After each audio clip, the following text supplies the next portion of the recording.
நேயர்களுக்கு வணக்கம். மங்கையர் சோலை நிகழ்ச்சிக்கு அனைவரையும் வருக வருக என்று வரவேற்கின்றோம். ஒவ்வொரு குழந்தையும் பிறந்தவுடன் பெயர் வைப்பது வழக்கம்.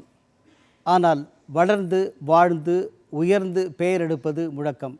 அப்படி பெயர் எடுத்தவர்கள், பெயர் பெற்றவர்கள், அவர்களை அழைத்து பாராட்டுவது மங்கையர் சோலை. மங்கையர் சோலை நிகழ்ச்சியில் இன்றைக்கி என்ன ஸ்பெஷல்?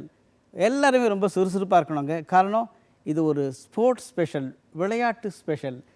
காரணம், இன்றைக்கி மக்கள் அத்தனை பேரும் உலகத்தில் ஆர்வமாக தொடர்ந்து பார்ப்பது விளையாட்டு போட்டிகள். அது அத்லெட்டிக்ஸ், ஒலிம்பிக் கேம்ஸாக இருக்கட்டும், அல்லது இங்கே ஆசிய விளையாட்டு போட்டிகள், தேசிய விளையாட்டு போட்டிகள், காமன்வெல்த் விளையாட்டு போட்டிகள், கிரிக்கெட்டில் பலசு T20, one day international, test matches அப்படின்ட்டு விதவிதமாக வருஷம் முழுவதும் ஆண்டுதோறும் விளையாட்டிலேயே நாம் கேம்ஸ் அண்ட் ஸ்போர்ட்ஸ் அதில் தானே இருக்கோம். பொதுவாக ஒரே ஒரு சின்ன கருத்தை சொல்லுவாங்க, என்னென்னா, நத்தைக்கு முதுகுச்சுமை சுகமானது, மரங்களுக்கு கனிகளின் சுமை சுகமானது, வானத்திற்கு மேகங்களின் சுமை சுகமானது. அதுபோல் விளையாட்டு வீரர்களுக்கு சுகமானது என்ன தெரியுமா? அவங்களுக்கு அணிவிக்கிற அந்த மெடல்கள், அருமையான அந்த மெடல்கள் தான் சுகமானது. அப்படிப்பட்ட சுகமான அந்த சுமைகளை தாங்கி மகிழ்ந்து நம்ம அரங்கத்துக்கு வந்திருக்காங்க மிகச்சிறந்த வெற்றியாளர்கள், சாதனையாளர்கள். விளையாட்டு மட்டும் இல்லாமல் இன்னும் பல துறைகளில் சாதனை புரிந்தவர்களுடைய சங்கமமாக இன்றைய மங்கையர் சோலை. மீண்டும் அனைவரையும் வருக வருக என்று இந்த நிகழ்ச்சிக்கு வரவேற்கின்றோம். இந்த நிகழ்ச்சியில் நாம் எல்லோரும் ரொம்ப அழகாக ஆச்சரியமாக பார்க்குறது யார்?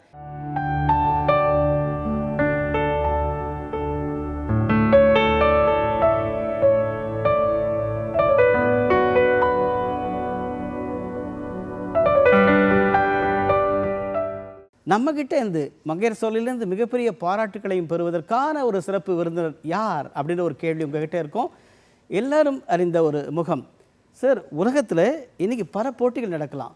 அது ட்ரிபிள் ஜம்பாக இருக்கலாம், ட்ரையத்லான் இருக்கலாம், பென்டத்லான் இருக்கலாம், அதே போல் ஹடல்ஸ், இவ்வளோ விளையாட்டுகள். இதை நான் சொன்னது ஒரு சில விளையாட்டுகளை சொல்லியிருக்கேன். அத்தனை விளையாட்டுகளிலும் வென்றி வேர்ல்ட் லெவலில் 21 முறை ஈடுபட்டு 21 மெடல்ஸ், எல்லாமே மோஸ்ட்லி தங்க மெடல்கள், 21 மெடல்கள். அது மட்டும் இல்லாமல் தேசிய அளவில் 40 மெடல்கள், 40 பதக்கங்கள். அது மட்டுமா, இன்றைக்கி நம்ம ஸ்டேட் லெவல்லையும் சரி, நேஷ்னல் லெவல்லையும் பல அச்சீவ்மெண்ட், தொடர்ந்து சாதனைகள். அதை நம்ம குறிப்பாக ஒவ்வொரு வாட்டியும் நம்ம சொல்லணும் அப்படின்னா 11 தேசிய சாதனைகள். அது மட்டும் இல்லை, நம்ம ஸ்டேட்டில் ஒரு ஜூனியர் அளவில்னு பார்த்திங்கன்னா தமிழக அளவில் 12 ஜூனியர் சாதனைகள், அதாவது ரெக்கார்ட்ஸ் சொல்கிறோம் இல்லைங்களா, ரெக்கார்ட்ஸ். அதே போல் 5 தமிழ்நாடு சீனியர் சாதனைகள் என்று நிறைய, அவங்கள பற்றி நிறைய இருக்குது. மேடம் காயத்ரி அவர்களை நாம் இந்த நேரத்தில் வரவேற்கின்றோம், பாராட்டுகின்றோம். அதாவது ஒரு யங்கஸ்ட் ஸ்போர்ட்ஸ் பர்சன், இங்கே தான் ஃபஸ்ட்டு PhD பண்ணவங்க. So doctor Gayathri, we welcome you and we salute you. உங்கள்கிட்ட நிறைய நம்ம பேசுகிறதுக்கு இருக்குது. சாதனையாளர்களுக்கு என்றைக்குமே ரெஸ்ட் இல்லைங்க, எவர் ரெஸ்ட் கிடையாது, எவர் ரெஸ்ட் கிடையாது. என்னது எவர் ரெஸ்ட்? எவர் ரெஸ்ட் அப்படின்னு எவரெஸ்ட் ஞாபகம் வருது. அப்போது தன்னுடைய 16வது வயதில் எவரெஸ்ட் சிகரத்தை தொட்டு அங்கே இந்தியாவுடைய தேசிய கொடியை நட்டு சாதனை புரிந்துள்ளவர் தான் யார்? அவங்க தான் காம்யா கார்த்திகேயன். காம்யா கார்த்திகேயனை வருக வருக என்று பாராட்டி தலைவணங்கி உங்களை அழைக்கின்றோம். உலகத்தில் இருக்கின்ற அந்த 7 கான்டினென்ட்ஸ், 7 கண்டங்களுடைய அத்தனை உயர்ந்த இடத்துக்கும் போனோன்னு மிஷன் சகாஸ் என்ற ஒரு அருமையான திட்டத்தின்படி இதுவரை 6 இடத்துல வெற்றி. இன்னும் ஒன்று பாக்கி. அது டிசம்பர் மாதம் அண்டார்டிகாவில் ரொம்ப நீங்கள் போக போகிறீங்க, நிறைய பேச போகிறோம். ஒரு ரொம்ப வேகமாக வாழ்க்கையினுடைய பயணம் இருக்கணும் அப்படின்னா அதுக்காக நம்ம எல்லாரும் கேரளா, ஆலுவா, முழிக்குளம் அந்த இடத்துக்கு போகிறோம். ஏங்க அங்கே போகிறீங்க அப்படின்னா, அங்கே தான் ஒரு அருமையான ஒரு துடிப்புள்ள ஒரு மிகச்சிறந்த வந்தே பாரத் பைலட் இருக்கிறாங்க. நம்ம மாண்புமிகு பாரத பிரதமர் அவர்கள் தான் பதவி ஏற்பு விழாவில் குடியரசுத் தலைவர் மாளிகையில் பிரம்மாண்டமான அந்த விழாவில் அவர் வரவழைத்து பாராட்டி மகிழ்ந்து, இந்த விழாவை நீங்கள் பாருங்கன்னு அழைத்து போய் ரொம்ப அருமையாக கரவொலி எழுப்பி பாராட்டிட்டு வந்திருக்காங்க. அவர்களை நாம் இங்கே கரவொலி எழுப்பி வணங்குகிறோம், வாழ்த்துகிறோம். யார்? அவங்க தான் வந்தே பாரத்தினுடைய பைலட் மேடம் ஐஸ்வர்யா மேனன். அவரை வருக என்று வரவேற்கின்றோம். வாழ்க. ஓகே, நான் இன்றைக்கி ஒரு அரசனுடைய, மத்திய அரசு நிறுவனத்தில் ஒரு அசிஸ்டன்ட் கமிஷனராக இருக்கேன், அதாவது EPFO ஆஃபீஸில். ஆனால் நான் 1995, 96, 97 3 ஆண்டுகளும் பல்கலைக்கழக அளவில் மிகச்சிறந்த வீராங்கனையாக ஹெபத்லான் அத்லெட்டிக் த பெஸ்ட் ஸ்போர்ட்ஸ் பர்சனாக அன்றைக்கி இருந்தாங்க. அது மட்டுமா பல சாதனைகள் 5 வருஷம் ஒரு ஜூனியர் சாம்பியனாக இந்த மாநிலத்தில் மின்னினவங்க. இன்றைக்கி தொடர்ந்து சார் உங்களுக்கு தேவையான ஸ்போர்ட்ஸ் பர்சனாக நீங்கள் உங்களுக்கு என்ன செய்யணும், உங்களுக்கான இலவச கல்வி, உங்களுக்கான பயிற்சி, உங்களுக்கான ஒரு வாழ்க்கையில் ஒரு முன்னேற்றமான எல்லாத்தையும் நான் தொடர்ந்து அந்த பணியில் தான் செஞ்சிட்ருக்கேன் அப்படின்னு வெற்றியோடு முழங்குகின்றவர்கள் தான் யார் அப்படின்னா அவங்க தான் ஜெயஸ்ரீ. அவங்க வந்திருக்காங்க. அவங்கள வழங்கி வாழ்த்தி வரவேற்கின்ற வணக்கம் மேடம். ஓகே, இன்றைக்கி நம்ம எல்லோரும் ரொம்ப அவலாக வந்து ஒவ்வொரு மேட்சாக பார்த்துட்ருக்கோம். என்ன பார்த்தோம், வேர்ல்டு லெவலில் இருக்கிற கிரிக்கெட் அத்தனையும் நம்ம மனசுக்குள்ளே நம்ம பேக்கெட்டுக்குள்ளே அவ்வளோ சந்தோஷம் சார். அந்த கடைசி ஓவர் இருக்குது பார்த்தீங்களா, அந்த கடைசி ஓவரில் என்ன பண்ணாங்க என்ன பண்ண போகிறாங்கன்னு எல்லாரும் யாருமே சீட்டில் உட்காரதில்லை, எழுந்துடுறாங்க சார். அந்த அளவுக்கு துடிப்போடு உலகெங்கும் நடக்கின்ற அத்தனை போட்டிகள், whether it is IPL or ICC sponsored எந்த மேட்சாக இருந்தாலும், இன்றைக்கி T20 வேர்ல்ட் கப் அப்படின்னா இன்றைக்கி எல்லாரும் பாராட்டுகின்ற, ஆனால் அப்படி பாராட்டுகின்ற ஒவ்வொரு விஷயத்தையும் பார்த்தீங்கன்னா அன்றைக்கி 2014 அண்டர் 19 கேப்டனாக தமிழ்நாடுக்கு ஒரு மின்னியவர்கள், தொடர்ந்து சென்னை பல்கலைக்கழகத்தினுடைய அந்த கிரிக்கெட் அணியினுடைய கேப்டனாக, அதாவது மிகச்சிறந்த விளையாட்டு வீரராக 2014, 15, 16 அப்படி தொடர்ந்து பல ஆண்டுகள். அப்புறம் இந்தியா ஏ டீமில் ஒரு மின்னுகின்ற, அப்புறம் சேலஞ்சர் கிரீன் அப்படி. ஓகே, ஒவ்வொரு நிலையும் உயர்ந்து இன்றைக்கி தேசிய அளவில் கரவொலி எழுப்பி பாராட்டப்படுகின்ற மிகச்சிறந்த கிரிக்கெட் வீராங்கனை, தமிழக மகளிர் கிரிக்கெட் அணியுடைய தலைவர் அனிஷா அவர்களை வருக என்ற நிகழ்ச்சிக்கு பாராட்டி வரவேற்கின்றோம். ஸோ இவர்களுக்கு எல்லாமே லைஃப்பில் ஒரு தேவையான ஒரு விஷயம் என்னென்னா, ஒரு ஹெல்த் மட்டும் இல்லாமல் வெல்த், முக்கியமாக மென்டல் ஹெல்த். இப்போ மனநலம் ரொம்ப முக்கியம். மனநலம் இல்லைன்னா கண்டிப்பாக மனநலம் தான் வேணும்.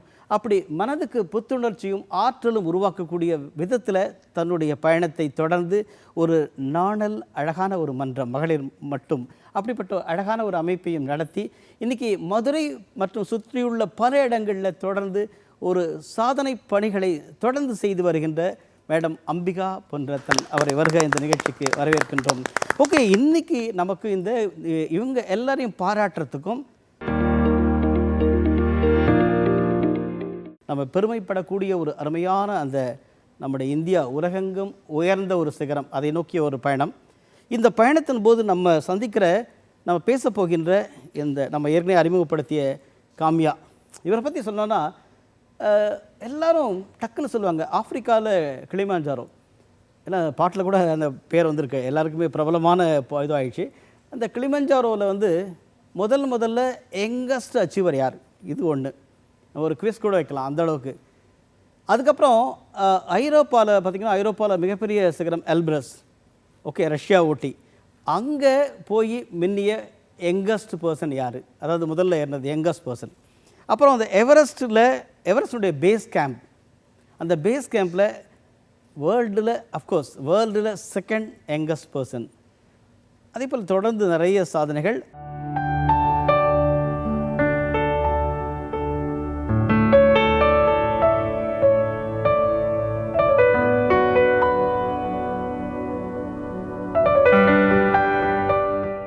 உங்களை பற்றி சொல்லுங்கள் சார். நான் ஒரு 16-year-old மவுண்டனியர். என் அம்மா அப்பா 2 பேரும் சென்னையில் தான் தேவ் க்ரோன் அப் ஹியர். ஆனால் என் அப்பா நேவியில் இருக்கார். அதனால நான் இந்தியா ஃபுல்லாக இருந்திருக்கேன். நான் விசாகப்பட்டினத்தில் ஐ வாஸ் பார்ன். அப்புறம் நிறைய வருஷம் விசாகப்பட்டினத்தில் அண்ட் மும்பையில் இருந்திருக்கேன். என்னோடய மவுண்டனியரிங் ஜேர்னி ரொம்ப முன்னாடியே ஆரம்பிச்சிருச்சு. நான் 3 வயசு இருக்க போதே நாங்கள் லொனாவ்லான்னு ஒரு இடத்துல போஸ்டட் இருந்தோம். அங்கே ஷஹ்யாத்ரி ஹில் ரேஞ்ச் ரொம்ப கிட்டக்க எங்கள் வீட்டுக்கு. ஸோ நாங்கள் வீக்கெண்ட்லலாம் குட்டி ட்ரெக்ஸ் அண்ட் ட்ரெயில்ஸில் போயிட்டுருந்தோம். அங்கேருந்து தான் எனக்கு இன்ட்ரெஸ்ட் ஸ்டார்ட் ஆச்சு. அதுக்கப்புறம் என்னோடய அப்பா அவரோட பேசிக் அண்ட் அட்வான்ஸ் மவுண்டனியரிங் கோர்சஸ் பண்ணிவிட்டு ஹிமாலயாஸில் பெரிய எக்ஸ்பெடிஷன்ஸ் பண்ண ஆரம்பித்தார். ஸோ நான் அம்மாவை கேட்டுட்டு இருந்தேன் க்யூரியஸாக, மவுண்டன்ஸில் அப்படி என்ன இருக்குது, அப்பா நம்மளை விட்டு அங்கே திருப்பி போயிட்டுருக்காருன்னு. ஸோ மை மதர் செட், நீ தானாக போய் you have to find out மவுண்டன்ஸில் என்ன இருக்குது. ஸோ நான் 7 வயசு இருக்கும்போது அவங்க என்னோடய ஃபர்ஸ்ட் ஹிமாலயன் ட்ரெக்கு கூப்பிட்டு போனாங்க உத்தராகண்டில். அண்ட் அங்கேருந்து என்னோடய ஹிமாலயன் ஜேர்னி ஸ்டார்ட் ஆச்சு. அண்ட் ஐ திங்க் அதுக்கப்புறம் வீவ் நெவர் லுக் பேக். நாங்கள் எல்லா வருஷமும் ஒரு ட்ரெக் இல்லை ஒரு கிளைம்பில் போயிட்டுருந்தோம். அண்ட் கிராஜுவலி அங்கேருந்து பெரிய மவுண்டன்ஸ்க்கு ஷிஃப்ட் ஆகிருக்கோம். இப்போது எல்லாம் பொதுவாக சொல்லுவாங்க குழந்தைகளை பார்த்து இந்த கல்லெல்லாம் இருக்கிற விளையாடாத, கிரேவல்லாம் கொட்டியிருக்கு ரோட்டில், அதெல்லாம் போய் விளையாடாத, கையை காலெல்லாம் கீழ்ச்சிப்பேன் அப்படின்னு. ஆனால் நீங்கள் மலையில் அத்தனை கிரேவலில் கடந்து தானே போகிறீங்க. எப்படி அந்த 3 வயசு 7 வயசுன்ட்டு எப்படி எப்படி பிரமிப்பாக இருக்குது, எப்படி நீங்கள் அந்த மாதிரி பயிற்சி பெற்றீங்க? ஐ திங்க் என்னோட பேரண்ட்ஸ் என்னை ரொம்ப சப்போர்ட் பண்ணாங்க. எனக்கு இந்த பேஷன் இருந்தது. நான் ட்ரெக்கில் போகும்போது ரொம்ப சந்தோஷமாக இருந்தேன் நேச்சரில் இருக்க போது. அண்ட் ஐ திங்க் அதை அவங்க ரொம்ப சப்போர்ட் பண்ணாங்க. என்னை எப்பயுமே எதுவும் பண்ணுறதுக்கு ஸ்டாப் பண்ணல. அண்ட் ஐ திங்க் அதனால தான் நான் என்னோடய பேஷனை ஆக்சுவலாக ரியாலிட்டியில் சேஞ்ச் பண்ண முடிஞ்சது என்னால். நேபாள பிரதமர் அவர்கள் உங்களை கூப்பிட்டு இந்த மலையேற்றத்துக்கு பிறகு பாராட்டியிருக்கார். அதே போல் நம்ம பாரத பிரதமர் ஏர்லியர் டைமில் உங்களுக்கு வந்து ரொம்ப அருமையாக அவர் வந்து ஆன்லைனில் கூப்பிட்டு உங்களோட பேசி பாராட்டி பிரதான் மந்திரி பால் புரஸ்கார் அவார்டு கொடுத்து உங்களை நிறைய என்கரேஜ் பண்ணிருக்கார் இல்லையா?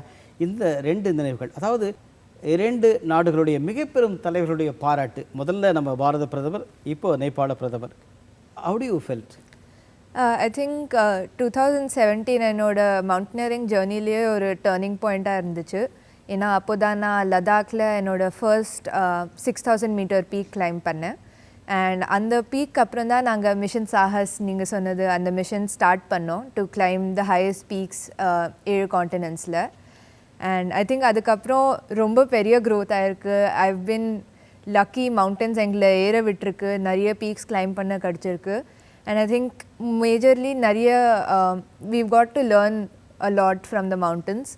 ஸோ ரொம்ப கிரேட்ஃபுல்லாக இருக்குது, ரொம்ப ஹம்பிளாக இருக்குது. அண்ட் ஐ ஹோப் இது மாதிரியே ஏறிட்டே இருக்க முடியும். Super super super. அதாவது உலகத்திலே இதுவரை 73 பேர் மட்டும்தான் அனைத்து சிகரங்களும், அதாவது ஒவ்வொரு காண்டினென்ட்டில் இருக்கிற ஹையஸ்ட் பீக் வந்து ஏறியிருக்காங்க. அதில் 15 பேர் 15 வந்து பெண்கள்.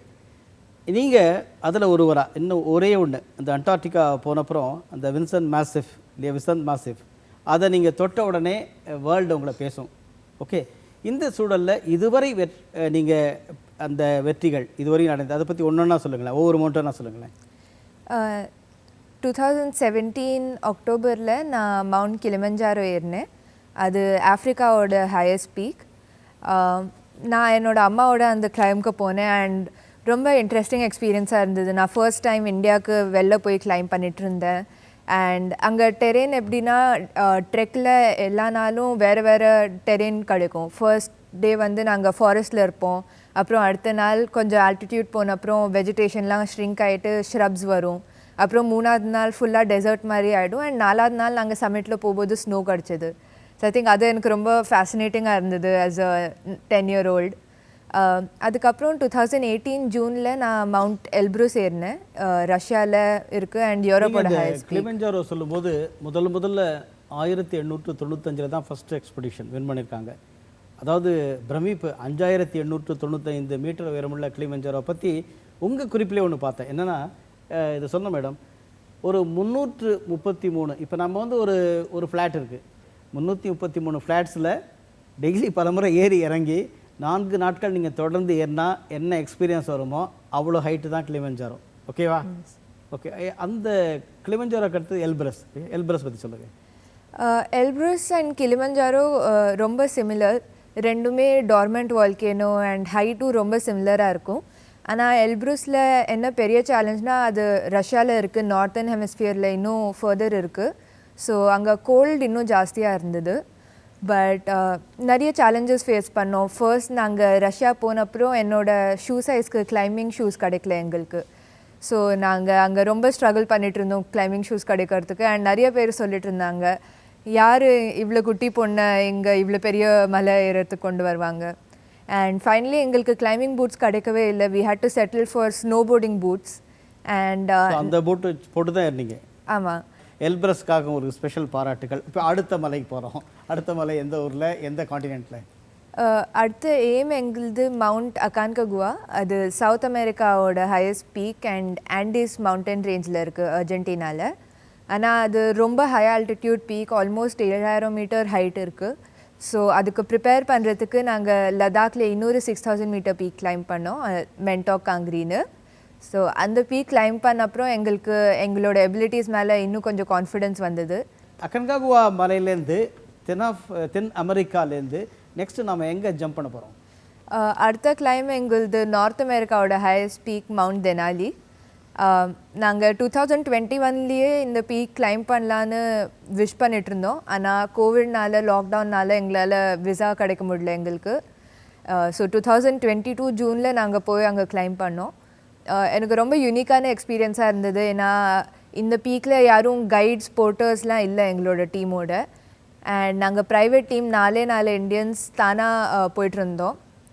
அண்ட் போர்ட்டர்ஸ் இல்லாததுனால எங்களோட 20 நாள் எக்ஸ்பிடிஷனோட எல்லா எக்விப்மெண்ட், சாப்பாடு, ஃபியூவல் எல்லாமே நாங்கள் ஒரு ஸ்லெட்ஜில் போட்டு ஒரு 20 kgsோட பேக் பேக் அண்ட் அதோடு சேர்த்து ஒரு 40 இல்லை 50 kgsோட ஸ்லெட்ஜ் இழுத்துட்டு போனோம். ஸோ அதுக்கு ஃபிசிக்கல் ட்ரைனிங் ரொம்ப தேவைப்பட்டது அண்ட் ஃபிசிக்கலி ரொம்ப சேலஞ்சிங் அண்ட் டெக்னிக்கல் பீக்காகவும் இருந்தது. ஸோ ஐ திங்க் அதில் அந்த பீக்னால நிறைய கற்றுக்க கிடச்சிது அண்ட் அதெல்லாம் எவரெஸ்டோட எக்ஸ்பெடிஷன்லேயும் இப்போது யூஸ் ஆகிருக்கு எங்களுக்கு. அதாவது ஒரு பீக்கில் ஒவ்வொன்றா கற்றுக்கிட்டோம் அப்படின்னா மேலே மேலே உயரத்துக்கு என்ன எவ்வளோ கற்றுக்கிட்டீங்க அப்படின்றது ரொம்ப அழகாக இருக்குது. அந்த அலாஸ்கா மலைத்தொடரில் இருக்கிற அந்த டெனாலி பீக் இருக்கு இல்லையா, அதை வந்து ரொம்ப முயற்சி எடுத்து கடைசியில் அது 6000 அதாவது 6190 மீட்டர்ஸ். அது நிறைய டிஃப்ரென்ஸ் இருக்குது அந்த மலையினுடைய அளவுகளில். இருந்தாலும் அப்ராக்சிமேட்டாக 6190 மீட்டரை தொடரத்துக்கு நிறைய பேர் ட்ரை பண்ணி 1913 தான் ஃபஸ்ட்டு கான்குரர். 1913 நீங்கள் வந்து ரொம்ப அழகாக வின் பண்ணிட்டீங்க. உலகளவில் புகழ்பெற்ற டாக்டர் காயத்ரி அவர்கள் இந்த எவரெஸ்ட் வீராங்கனை பற்றி என்ன சொல்கிறாங்கன்னு கேட்கலாம். ரொம்ப பெருமையாக இருக்குது இந்த தருணத்தில் நான் உங்களை மீட் பண்ணது. ஃபஸ்ட்டு வாழ்த்துக்கள் உங்களுக்கும் உங்களோட பெற்றோர்களுக்கும். இந்த நேரத்தில் நான் 2 விஷயத்தை பற்றி பேச விருப்பப்படுறேன். உங்களை பார்க்கும் போது ரொம்ப இன்ஸ்பைரிங்காக இருக்குது. இந்த சின்ன வயசில் இவ்வளோ விஷயங்கள் பண்ண முடியும். ஒரு குழந்தை, எங்களை பொறுத்த வரைக்கும் நீங்கள் ஒரு குழந்தை பருவத்தில் தான் இன்னும் இருக்கீங்க. இந்த வயசில் ஒருத்தவங்களால இவ்வளோ அச்சீவ் பண்ண முடியும், அவங்களுக்கான இவ்வளோ நாலேஜ் இருக்கும் அப்படின்னு நீங்கள் சொல்லும் போது நாங்கள் ரியலைஸ் பண்ணுறோம். நீங்கள் உங்களோட விஷயத்தில் 2 விஷயம் மெயினாக நான் என்ன சொல்லணும்னா, ஃபஸ்ட்டு உங்கள் அம்மா அப்பாவை பற்றி நான் பேசணும். ஏன்னா உங்களுக்கு கனவு காண்றதுக்கான ஒரு ஸ்பேஸை கொடுத்தாங்க. அந்த கனவை நீங்கள் காணும் போது அந்த கனவை நீங்கள் அச்சீவ் பண்ணுறதுக்கு அவங்க கூடயே இருந்து சப்போர்ட் பண்ணி உங்களுக்கு ஹெல்ப் பண்ணியிருக்காங்க.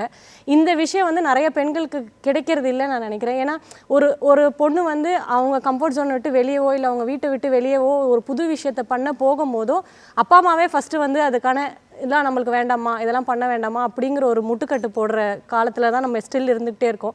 ஸோ அந்த மாதிரி காலத்தில் இவ்வளோ சப்போர்ட்டிவான பேரண்ட்ஸு, நீங்கள் என்ன நினைக்கிறீங்களோ, உங்களுக்கு எந்த ஃபீல்டு பிடிச்சிருக்கோ அந்த ஃபீல்டு எடுமா, நம்ம 2 பேரும் சேர்ந்து ட்ராவல் பண்ணலான்னு உங்கள் அப்பா அவங்க கூட ட்ராவல் பண்ணுறாங்க. ஸோ இதை கேட்கும் போது ரொம்ப சந்தோஷமாக இருக்குது. இதை உங்களை பார்த்து உங்களை நல்ல எக்ஸாம்பிளாக எடுத்து நிறைய பேர் லைஃப்பில் நல்லா பெருசாக வரணும், அச்சீவ் பண்ணணும்னு நான் உங்களை வாழ்த்துறேன். இப்போ ஒரு மிகச்சிறந்த இளம் வீரரை பாராட்டின உடனே தன்னால் ஒரு புதிய துறையில் பயணித்து வெற்றி பெற முடியும் அப்படின்னு சாதித்த ஐஸ்வர்யா மேனன் அவர்களை பற்றி நம்ம சொன்னோன்னா, நம்ம உடனே இந்தியாவில் இருக்கிற ரயில்வே துறையினுடைய சில செய்திகளை பார்க்கணும். என்னென்னா 1960 தான் இந்தியாவில் முதல்ல நம்ம வேகமாக ரயில் விடணும் அப்படின்ற ஒரு இது ஆரம்பித்தாங்க. எப்போ 1960. அப்போ என்ன ஐடியானா, ஒரு 250 km/h, ஒரு மணி நேரத்தில் 250 கிலோமீட்டர் போகக்கூடிய ட்ரெயின் வேணும். இதான் வந்து திட்டம். அப்புறம் 1969 ராஜ்தானி வந்தது. ராஜ்தானி எக்ஸ்பிரஸ் வந்து அதனுடைய வேகம்னு பார்த்திங்கன்னா 120 km/h. இது எப்போது 1969. அப்புறம் 1988 130 km/h சதாப்தி அந்த எக்ஸ்பிரஸ் கொண்டு வந்தாங்க. இப்படியே போயிட்டே இருக்கும்போது அப்போது ஒரு புதுசாக இதான ஒரு ட்ரெயின் அந்த கொண்டு வரணும், அதுக்கான ஒரு பெயரை வைத்து இருந்துச்சு ட்ரெயின் 18 அப்படின்னு சொல்லிட்டு 2018 ஒரு புதிய ட்ரெயின் 18. அது எவ்வளோ தூரம்? 250 km முடியுமா பெர் ஹவர்? முயற்சிக்கலாம். ஆனால் இப்போ நம்ம ஃபிக்ஸ் பண்ணிக்கலாம் 183 km/h. இப்படிப்பட்ட திட்டம் வந்தப்புறம் ட்ரெயின் 18 அந்த பேருக்கு பதிலாக இன்னொரு புதிய வடிவமைப்பாக 15/2/2019 நம்ம மாண்புமிகு பாரத பிரதமர் அவர்கள் நியூ டெல்லி டு வாரணாசி அந்த தடத்தில் கொண்டு வந்தார். அதுதான் வந்தே பாரத். அத்தனை பேரும் உலகமே பாராட்டி இந்தியாவினுடைய இங்கே இன்டெக்ரல், நாம் பெருமைப்படலாம், இன்டெக்ரல் கோச் ஃபேக்ட்ரி ICF ஆவடியில் தயாரித்த ஒரு அருமையான அந்த ரயில். அந்த ரயிலை இன்றைக்கி எல்லோரும் ரொம்ப ஆச்சரியமாக பார்க்குறாங்க. அதனுடைய ஓட்டம் பலருக்கு, நிறைய பேருக்கு பார்த்திங்கன்னா ஒன்று டைம் சேவிங். இந்த சேவான டைம் வந்து மற்ற ப்ரொடக்டிவ் விஷயத்துக்கு பயன்படுத்தலாம். இவ்வளோ பெரிய விஷயம் இங்கே வந்தே பாரத். அப்போ வந்தே பாரத்தில் நான் ஒரு சீனியர் அசிஸ்டண்ட் லோக்கோ பைலட்டாக நான் ஜாயின் பண்ணி 2019 நான் ஒர்க் பண்ணுவேன். அதுக்கு முன்னே சதாப்தியில் ஒர்க் பண்ணேன். 2019லேருந்து ஒரு சிறப்பாக பணிபுரிகிறார். பலருடைய பாராட்டுக்களை தொடர்ந்து பெறுகின்ற ஐஸ்வர்யா மேனன்.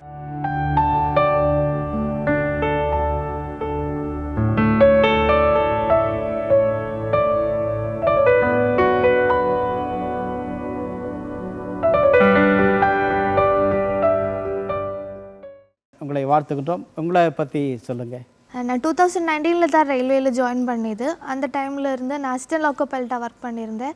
இனிஷியலி வந்து நமக்கு வந்தே பாரத் சதாப்தி எல்லாம் கொடுக்க மாட்டேன். ஃபஸ்ட்டு நம்ம ஒர்க் பண்ணது குட்ஸில் தான் அந்த ஒரு ட்ரைனிங் பீரியட் மாதிரி இருக்கும். நம்ம சிக்னல்ஸ் லேர்ன் பண்ணது, செக்ஷன் லேர்ன் பண்ணது எல்லாமே மோஸ்ட்லி நம்ம ஒர்க்கிங் எப்படி இருக்குது, இல்லை நம்ம ஃபேஸ் பண்ண வேண்டிய விஷயங்கள் எந்தெல்லாம் இருக்குது, அது எல்லாமே நம்ம லேர்ன் பண்ணுறது முதல்ல குட்ஸில் இருந்தால். அப்புறம் தான் நமக்கு பேசஞ்சர் ட்ரெயின்ஸ் கொடுப்பாங்க. இப்போது லாஸ்ட் இயர் தான் நான் வந்தே பாரத் ட்ரைனிங் முடிச்சது. அப்போ அது ஃபஸ்ட் நம்ம வந்த பிறகு வந்தே பாரத்தில் கிடைக்க மாட்டேன். நம்ம இவ்வளோ ஜேர்னி இருக்குது அதுக்கு வேண்டி. அப்புறம் நம்ம வந்தே பாரத்துக்கு ஒர்க் பண்ணதுனால தான் என்னை அந்த ப்ரைம் மினிஸ்டர் அவுட் டேக்கிங் செரமனிக்கு எனக்கு இன்விடேஷன் கூட கிடச்சிது. அதுக்கு ரொம்ப ரொம்ப எக்ஸைட்டடாக இருந்தது, ரொம்ப ஹாப்பியாக இருந்தது. ஆனால் ஆக்சுவலாக ஐ represent many of the other ladies in our railways who are working like this. அவர் அந்த ஒரு கேட்டகரியை ரெப்ரசன்ட் பண்ண ஒரு ஆள் மட்டும்தான் நான். ரொம்ப தன்னடக்கமாக பேசுகிறீங்க. அது மிகப்பெரிய சாதனை. இன்றைக்கி வந்தே பாரத் ட்ரெயினில் வந்து நாம் ஒரு ஸ்பீடு முயற்சி பண்ணோம். இப்போ 130 கிலோமீட்டர் பெர் ஹவர் அப்படின்ற திட்டத்தில் ஓடிட்டுருக்கு இல்லையா? எந்த செக்டாரில் போகிறீங்க? உங்களுடைய அனுபவங்களை சொல்லுங்கள். நம்ம ஃபஸ்ட் இங்கே சென்னையிலேருந்து நான் ஒர்க் பண்ணது வந்து Chennai to Erode for Coimbatore Vande Bharat and from Chennai to Renigunta for Vijayawada Vande Bharat. ஆக்சுவலாக வந்தே பாரத் ஒர்க் பண்ணும்போது நம்ம மற்ற ட்ரெயின் விட குயிக்காக ஆக்சிலரேட் ஆகும். மற்ற ட்ரெயினெல்லாம் நம்ம கொஞ்சம் ஸ்லோவாக தான் ஆக்சிலரேட் ஆகும். அந்த அந்த இதெல்லாம் ரொம்ப பவர்ஃபுல்லாக இருக்கும். அப்போ நமக்கு அந்த டைமு கேப்பு கம்மியாக இருக்கும். நம்ம ஸ்பீட் ரெஸ்ட்ரிக்ஷன்ஸ் வரும்போது எல்லாம் நமக்கு ஒரு கொஞ்சம் ரிலாக்ஸ் பண்ண டைம். ஃபுல் டைம் இந்த 130 போகும்போது நம்ம அந்த ஸ்ட்ரெஸ் இருக்கும். நம்ம ஃபுல் டைம் விஜிலண்டாக இருக்கணும். நம்ம எல்லாம் ஒப்சர்வ் பண்ணிட்டு இருக்கணும். ட்ராக் ஒப்சர்வ் பண்ணணும். ட்ரெஸ் பாசிங் இருக்கும். அதுக்கப்புறம் இந்த கேட்டில்ஸ் எல்லாம் வரும் ட்ராக்கில். அப்போ நம்ம அதெல்லாம் பார்த்துட்டே இருக்கணும். ஆனால் இந்த வந்தே பாரத்தில் வந்து ஒரு குயிக் ஆக்சிலரேஷன் இருக்குது. அப்போ நம்ம கொஞ்சம் கூட எக்ஸ்ட்ரா விஜிலண்டாக இருக்கணும். அப்புறம் ரொம்ப நிறைய ஃபெசிலிட்டிஸ் கூட கொடுத்துருக்குறாங்க வந்தே பாரத்தில் for our category also. Passengers comfort கூட இருக்குது. அது கூட ஒர்க் பண்ண க்ரூ கூட எக்ஸ்ட்ரா கம்ஃபர்ட்டாக இருக்குது.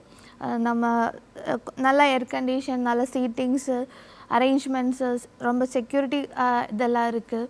அப்புறம் நமக்கு வாஷ்ரூம் ஆக்சசிபிலிட்டி மோராக இருக்குது. அந்த மாதிரி நிறைய விஷயங்கள் இருக்குது. சூப்பர்.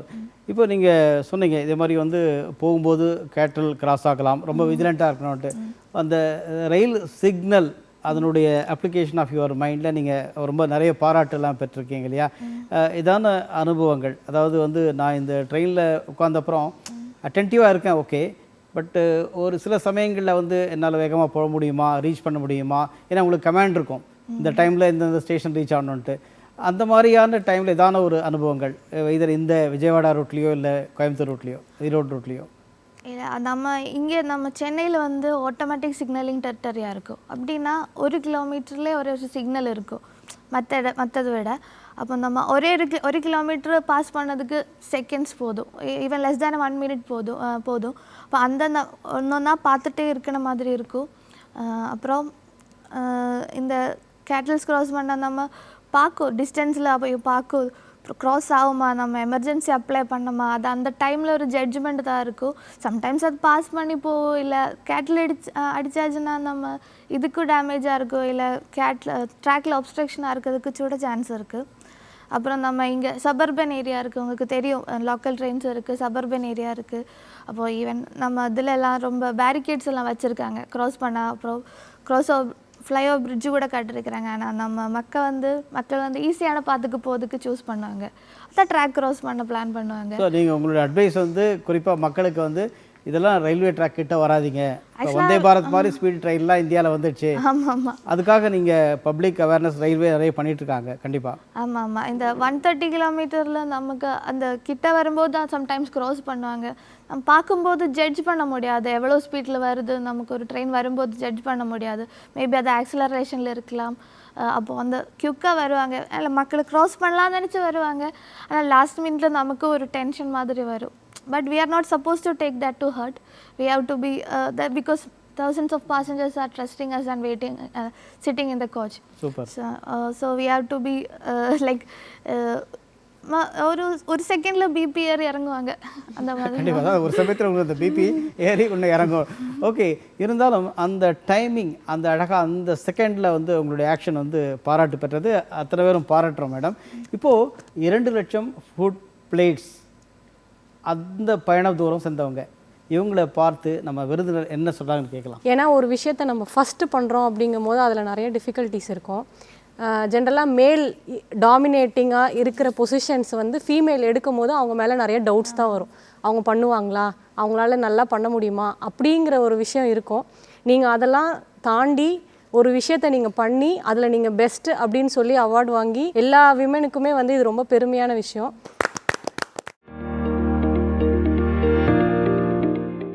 ஒரு மிகச்சிறந்த பதிவாக நம்ம பார்க்குறோம்.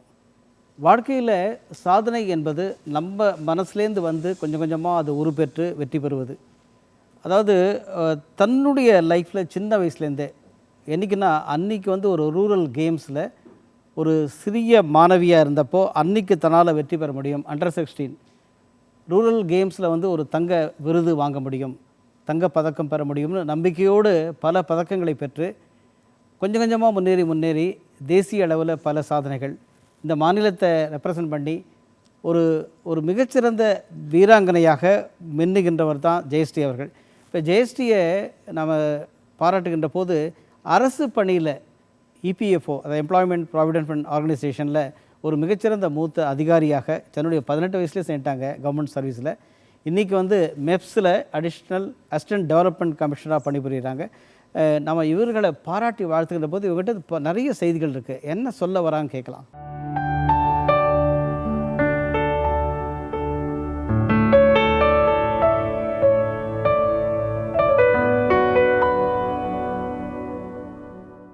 ஜெயஸ்ரீ, முதல்ல எனக்கு வாய்ப்பு கொடுத்த இந்த தூர்தர்ஷன் தொலைக்காட்சிக்கு என்னுடைய மனமார்ந்த நன்றி. இப்போ சார் சொன்ன மாதிரி வாழ்க்கையில் நம்ம நிறைய சாதிக்கணும் அப்படின்னு நினைக்கணும் அப்படின்னா சின்ன வயசுலேருந்தே நம்ம டார்கெட் ஃபிக்ஸ் பண்ணிடணும். ஆஸ் மேடம் சேட், அவங்க 3 வயசுலேருந்து எப்படி அவங்க கால் பதிச்சு மலையேற ஆரம்பித்தாங்களோ, ஒரு குழந்தைக்கு சின்ன வயசுலேருந்தே நம்ம வந்து டார்கெட் என்ன, கோல் செட் பண்ணணும் அப்படிங்கிற மைண்ட் செட்டை பேரண்ட்ஸ் வந்து இந்த காலத்தில் ரொம்ப சிறப்பாகவே செஞ்சிட்ருக்காங்க. அதுக்கேற்ற மாதிரி குழந்தைங்களுக்கு பக்கத்துலேயே இன்ஃப்ராஸ்ட்ரக்சர் இருக்குது அப்படின்னா அந்த குழந்தைங்க வந்து அந்த இன்ஃப்ராஸ்ட்ரக்சர் ஃபெசிலிட்டிஸை யூஸ் பண்ணுறதுக்கு பேரண்ட்ஸ் அவங்கள டெய்லி கூப்பிட்டு போகிறாங்க. இப்போ அவங்க சொன்னாங்க 3 வயசில் அவங்க வந்து காமியாக இருக்கும்போது பக்கத்தில் ஒரு மலை இருந்தது, அந்த மலையில் ஏறி ஃபஸ்ட்டு ப்ராக்டிஸ் பண்ணாங்கன்னு. ஸோ எல்லா ஸ்போர்ட்ஸ் டெவலப்மெண்ட்டுக்கும் முதல் காரணம் வந்து இன்ஃப்ராஸ்ட்ரக்சர் ஃபெசிலிட்டிஸ். இப்போ நம்ம ஊரில் வந்து நம்ம பார்த்தோம்னா நிறைய இடங்களில் கிரவுண்டே இல்லை, மைதானமே இல்லாமல், மைதானங்கள் எல்லாமே மாளிகை பில்டிங்காக மாறிடுச்சு, அடுக்குமாடி குடியிருப்பாக மாறிடுச்சு. ஸோ இப்போ கிரவுண்டுங்கிற ஃபெசிலிட்டியே பார்த்திங்கன்னா அத்லெட்டிக்ஸை பொறுத்த வரைக்கும் ரொம்ப கம்மியாகிடுச்சு. ஸோ அந்த காலத்தில் நாங்கள் விளையாடும்போது விளையாட போ அப்படின்னா எங்களெல்லாம் விளையாட போனே யாருமே சொன்னது கிடையாது. நாங்கள்லாம் எப்போ பாரு விளையாடிக்கிட்டே இருப்போம். வீட்டுக்கு வந்துருமா சாப்பிட்றதுக்கு, வீட்டுக்கு எப்போ வருவ சாப்பிட்றதுக்குன்னு பிடிச்சி இழுத்துட்டு வருவாங்க. இந்த காலத்து பசங்க எப்போ பாரு mobile media, social media, Insta, வாட்ஸ்அப்புன்னு உட்காந்து நாள் பூரா உட்காந்து சோஷியல் மீடியாவில் இருக்காங்க. பேரண்ட்ஸ் கூட்டிகிட்டு வந்து சொல்லும்போதே எப்போ பாரு ஃபோன் பார்க்குறாங்க. மேடம் கரெக்டாக சொன்னாங்க, எப்போ பாரு மொபைல் பார்த்துட்ருக்காங்க. அவங்கள வந்து விளையாட வைக்கணும், அவங்க விளையாட வைக்கணும்னு சொல்லிட்டு வந்து கூட்டிகிட்டு வந்து நம்மள்கிட்ட கோச்சிங் கூட்டிகிட்டு வராங்க. இது ரொம்பவே கஷ்டமாக இருக்குது. என்னுடைய பயணம் சொன்னிங்கன்னா, நான் வந்து 13 வயசில் நான் வந்து என்னோடய ஸ்போர்ட்ஸை ஆரம்பித்தேன். அப்போது வந்து எங்கள் வீட்டில் இதே மாதிரி தான் மேடம் சொன்னாங்க இல்லையா, தடை தாண்டு ஓடுறதுன்றது ரொம்ப கஷ்டமான விஷயம். அதில் நான் வந்து ஹேர்டில்ஸ் தான் பண்ணணும்னு நான் ரொம்ப ஆசைப்பட்டேன். நான் ஃபஸ்ட்டு ஆரம்பித்தது 80 மீட்டர் ஹேர்டில்ஸ். அப்போ தான் ஃபஸ்ட்டு ஸ்டேட் மீட் நடந்தது ஆவடியில், ஜூனியர் ஸ்டேட்டு. நான் ஓடி முடிச்சிட்டேன். வந்து அங்கேருந்து அப்போல்லாம் இப்போ இந்த மாதிரி எலக்ட்ரானிக் டைமிங் எல்லாம் கிடையாது, மேனுவல் டைமிங் தான். முடிச்சுட்டு வந்தவொடனே எல்லாரும் ஒரே பரபரப்பாக இருந்தாங்க. என்ன நடக்குதுன்னு தெரியல, ரிசல்ட் சொல்லவே இல்லை. கொஞ்ச நேரம் கழித்து பார்த்தா எங்கள் கோச் அங்கேருந்து ஓடி வந்துட்டு வா சீக்கிரம் வா சீக்கிரம் வான்னு அந்த பிப் நம்பர் போட்டிருப்போம், ஸ்பைக்ஸை கூட கழட்டலை, பிடிச்சி எடுத்துகிட்டு போயிட்டு அங்கே நிற்க வச்சும்போது நீ ரெக்கார்டு வச்சுருக்க அப்படின்னாரு. ரெக்கார்டுன்னு எனக்கு அப்போ ரெக்கார்டுனாலும் என்னன்னு தெரியாது, ஏன்னா நான் ஃபஸ்ட்டு மீட் அப்போ தான் போகிறேன். ரெக்கார்டு வச்சுருக்க அப்படின்னாரு. எனக்கு ஒன்றும் புரியல, அவர் என்ன சொன்னார்னு கூட புரியல. நான் இன்னும் என் கூட பிறந்த அடுத்த பொண்ணும் ரெக்கார்டு அப்படின்ட்டு எங்களுக்கு ரொம்ப அது கேட்கவே ரொம்ப சந்தோஷமாக இருந்தது. அப்படின்னா என்ன அப்படின்னா எனக்கு முன்னாடி ஒருத்தவங்க பண்ணின டைமிங்கை நம்ம பீட் பண்ணி நம்ம பண்ணியிருக்கோங்கிறது அப்போ தான் எனக்கு புரிஞ்சுது. ஸோ என்னன்னே தெரியாத வயசில் நம்ம போய் ஸ்போர்ட்ஸ் பண்ணினோம். அந்த ரெக்கார்டு வந்து அடுத்த நாள் பேப்பரில் எங்கள் ஃப்ளாட்டில் இருக்கிற ஒருத்தர் வந்து இண்டு பேப்பர் எடுத்துகிட்டு வந்து கட்டிங் எடுத்துகிட்டு வந்து காமிச்சார். Jayashree created a record in 80 metre hurdles under 14 state சாம்பியன்ஷிப்புன்னு. அதை பார்த்துட்டு எங்கள் ஃப்ளாட்டில் இருக்கிறவங்கலாம் அதை ஃபஸ்ட்டு டைம் பேசுகிறாங்க. பொண்ணை வந்து ஸ்போர்ட்ஸுக்கு அனுப்பாதீங்க, இவங்க வந்து 4 பொண்ணு வச்சுருக்கீங்க, நீங்கள் ஸ்போர்ட்ஸுக்கு அனுப்பிச்சிங்கன்னா அவங்க லைஃபே கெரியரே ஸ்பாயில் ஆயிரும்னு சொன்ன வேர்ல்டு அந்த பேப்பர் கட்டிங்கில் வந்த உடனே இது பாருங்கள் உங்கள் பொண்ணு சாதனையாளராகிடுச்சு, நாங்கள்லாம் ஸ்போர்ட்ஸுக்கு அவங்கள அனுப்புங்க அப்படின்னு பேச ஆரம்பிக்குது. இந்த சமுதாயம் வந்து நீங்கள் எதையாவது செஞ்சு காமிச்சாதான் உங்களை அப்ரிஷியேட் பண்ணுறாங்க. அது வரைக்கும் வந்து உங்களுக்கான சப்போர்ட்டோ உதவியோ அந்த அளவுக்கு கிடைக்கிறதில்ல. அத்லெட்டிக்ஸை பொறுத்த வரைக்கும் கிடைக்கிறதில்ல. ஏதாவது சாதிச்சா மாத்திரம்தான் நீங்கள் என்ன பேசுகிறீங்களோ அதை 4 பேர் கேட்க போகிறாங்க. ஸோ இந்த மாதிரி ஒரு விமனை வந்து ஸ்போர்ட்ஸுக்கு அனுப்பாத ஒரு சூழ்நிலை இருக்கிற காலகட்டத்தில் நாங்கள் வந்து ஸ்போர்ட்ஸ் பண்ணோம். பட் இப்போ இருக்கிற பேரண்ட்ஸ் எல்லாம் வந்து காமியா பேரண்ட்ஸ் எடுத்துக்கோங்க, they are all very gifted parents, she's having. அவங்க வந்து இப்போ என்கரேஜ் பண்ணிகிட்ருக்காங்க. அவங்க அம்மா கூட இன்ட்ராக்ட் பண்ணும்போது பேரண்ட்ஸ் வந்து ரொம்ப சப்போர்ட்டிவாக இருக்காங்க. எங்கே வேணாலும் கூட்டிகிட்டு போய் அவங்கள ட்ரைனிங் கொடுக்கறதுக்கு ரெடியாக இருக்காங்க. பிவி சிந்துவாக இருக்கட்டும், இல்லைன்னா சாக்ஷி மாலிகா இருக்கட்டும், யாராக இருந்தாலும் அவங்க அம்மா பார்த்திங்கன்னா அந்த குழந்தையோடைய டெவலப்மெண்ட்டில் அவங்க அம்மா அப்பா 2 பேருமே எங்கே இருந்தாலும் சரி என் குழந்தைங்க போய் ப்ராக்டிஸ் பண்ணட்டும், எங்கள் வீடை விட்டுட்டு எங்கே வேணால் போகட்டுங்கிற மாதிரி காலகட்டம் இப்போ உருவாகிருக்கு. இந்த மாதிரி ஒரு ஆப்பர்ச்சுனிட்டி கிடைக்கிறத நம்ம யூட்டிலைஸ் பண்ணிக்கணும். அந்த மாதிரி வாய்ப்புங்கிறது சந்தர்ப்பங்கிறது நம்மளா கிடைக்கும்னா கிடைக்காது, நம்மளா எடுத்துக்கணும். உங்களை சுற்றி என்ன இருக்குன்றத பாருங்கள், சர்ச் ஃபார் ஹண்ட் பண்ணுங்கன்னு சொல்லுவாங்க இல்லையா, வேட்டையாடணும். நம்மளுக்கு என்ன வாய்ப்பு சுற்றி இருக்குங்கிறத நம்ம தேடி தேடி போனால் தான் நம்மளால் டெவலப் ஆக முடியும். இப்போ என்கிட்ட நான் இப்போ கோச்சிங் பண்ணிகிட்ருக்கேன். இப்போ நிறைய பேரண்ட்ஸ் வந்து என்கிட்ட கேட்பாங்க, மேடம் என் குழந்தைக்கு வந்து 8 வயசு ஆகுது, கிரிக்கெட்டில் ரொம்ப இன்ட்ரெஸ்டடாக இருக்கான், கிரிக்கெட்டில் சேர்க்கலாமா, பக்கத்தில் ஸ்கேட்டிங் கிளப் இருக்குது, நான் ஸ்கேட்டிங்கில் போடலாமா? அஃப்கோர்ஸ் கரெக்டான ஏஜ் குழந்தைங்கள 6லேருந்து 8 வயசு வரைக்கும் யோகாவாக இருக்கட்டும், ஜிம்னாஸ்டிக்காக இருக்கட்டும், அவங்க ஃப்ளெக்சிபிலிட்டி டெவலப் பண்ணுறதுக்கு நீங்கள் ஃபஸ்ட்டு அவங்களுக்கு பக்கத்தில் என்ன ஃபெசிலிட்டிஸ் இருக்கோ அந்த மாதிரி ஒரு ஸ்போர்ட் ஈவெண்ட்டில் கொண்டு போய் சேருங்க. நாட் ஒன்லி டு டெவலப் அவங்களுடைய ஃபிசிக்கல் ஸ்ட்ரென்த்தை இம்ப்ரூவ் பண்ணுறதுக்கு மாத்திரம் இல்லை, sports gives confidence and sports gives discipline. இது எல்லாருமே ஒத்துப்பாங்கன்னு நான் நினைக்கிறேன். நீங்கள் ஒரு ஃபீல்டுக்கு போனீங்கன்னா ஸ்போர்ட்ஸ் பர்சன் அப்படின்னா அந்த காலையில் சீக்கிரம் எந்திரிக்கணும், அவங்க வேலையை அவங்க பண்ணணும், அவங்க திங்ஸ் அவங்க கிட்ட பேக் பண்ணணுங்கிற டிசிப்ளின் வந்து ஸ்போர்ட்ஸ் கற்றுக் கொடுக்குது. So not only physical health, mental health, confidence, எல்லாத்தையும் மீறி ஒரு கான்ஃபிடென்ஸ் கிடைக்குது. நீங்கள் ஸ்போர்ட்ஸ் பண்ணிவிட்டு அந்த ஹேர்டில்ஸ் 10 ஹேர்டில்ஸ் முடிச்சுட்டு இப்படி நடந்து போகும்போது பார்த்தீங்கன்னா யூ வில் ஃபீல் தட் நான் ஹிமாலயாஸ் ஏறி முடித்த மாதிரி ஒரு ஃபீல் கிடைக்கும். அந்த 10 ஹேர்டில்ஸை 10 செகண்டுக்குள்ளே ஓடி முடிக்கணும்னு நினைக்கும் போது, but you will target is you always aim ஹைன்னு சொல்லுவாங்க. ஸ்கை லெவல் தான் நீங்கள் எய்ம் பண்ணுறது, எப்போவுமே வானத்தை விட உயர்வாக இருக்கணும். அப்போ தான் நீங்கள் வந்து ஒரு மரத்து கிட்டையாவது ரீச் பண்ணுவீங்கன்னு. உங்களுடைய எண்ணங்கள் உயர்ந்து உங்களுடைய தாட்ஸ் உயர்வான தாட்ஸ் வச்சுருந்தீங்கன்னா உங்கள் டார்கெட்டை நீங்கள் ஈஸியாக அச்சீவ் பண்ணுவீங்க. ஒரு சாதனையாளர்ன்ற முறையில் ஜெயஸ்ரீக்கு உங்ககிட்ட எதிர்பார்க்குறேன். ஃபஸ்ட்டு மேடம்க்கு வாழ்த்து தெரிவிச்சுக்கிறேன். என்னோட ஈவெண்ட்டுக்கு எனக்கு சீனியர், அவங்கள இன்றைக்கி மீட் பண்ணது நான் ரொம்ப சந்தோஷப்படுறேன். மேடம் வந்து நிறைய விஷயங்களை அவங்க மைண்டில் வச்சுருக்காங்க. அவங்களுக்கும் எனக்கும் நிறைய ஒத்துமை இருக்க மாதிரி நான் ஃபீல் பண்ணுறேன். ஏன்னா நீங்கள் 4 பொண்ணு சொன்னீங்க, எங்கள் வீட்டில் 3 பொண்ணு. ஸோ நம்ம வந்து ஒரு விஷயத்தை வந்து ஜெயிச்சு காட்டணும், சாதிச்சு காட்டணும் அப்படின்னு நம்ம ஒரு நிர்பந்தத்தில் இருந்த மாதிரியே நம்ம வந்து அச்சீவ் பண்ணியிருக்கோம். ஸோ உங்களோட அச்சீவ்மெண்ட் வந்து கண்டிப்பாக அவுட்ஸ்டாண்டிங்காக தான் இருந்திருக்கு. எல்லாத்துக்கும் எல்லாரும் கிடைக்கும் போது எல்லாம் ஒரே விஷயத்த பண்ணும் போது அந்த விஷயத்த பண்ணுறது ஈஸி. யாருமே ஒரு விஷயத்த பண்ணாத போது அந்த விஷயத்த பண்ணுறது கஷ்டம். நீங்கள் அதை பண்ணி காட்டினதுனால தான் அடுத்தடுத்த ஜென்ரேஷன் வந்து ஓகே ஒரு ரெக்கார்டு ஒன்று வைக்கிறாங்கன்னா அது எதுக்கு வைக்கிறாங்கன்னா அடுத்த ஜென்ரேஷன் அதை பிரேக் பண்ணும். அப்படிங்கிற ஒரு ஹோப்பில் தான் வைக்கிறாங்க. மென்மேலும் உங்களோட பணி தொடர, நீங்கள் இந்த ஃபீல்டுலேயே திரும்ப இருந்து நீங்கள் மாஸ்டர்ஸ்லேயும் பார்ட்டிசிபேட் பண்ணி நீங்கள் நல்லா அச்சீவ் பண்ணிகிட்டு இருக்கீங்க. அதுவும் ரொம்ப பெருமையான விஷயம். இன்னும் நீங்கள் மென்மேலும் வளர்கிறதுக்கு என்னோடய வாழ்த்துக்கள் மேடம்.